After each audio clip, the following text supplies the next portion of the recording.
Sana napsok sana.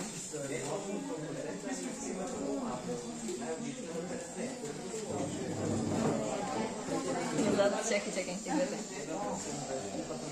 Ама. Само като ме не четеш.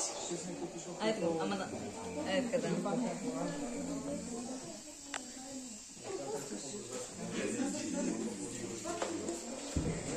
Али?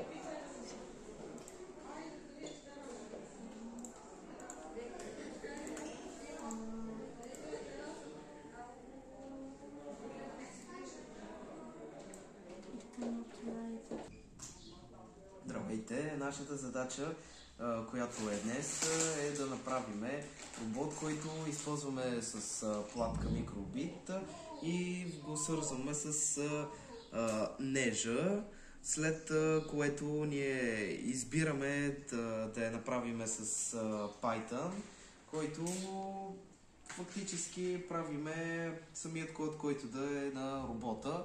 И ето, моят колега ще ви обясни какви могат да бъдат и другия начин. Сега, нека да обърнем внимание, че вчера работихме с тази платка микробит без самия робот. Днес минаваме на едно ниво по-нагоре и вкарваме платката в робота нежа.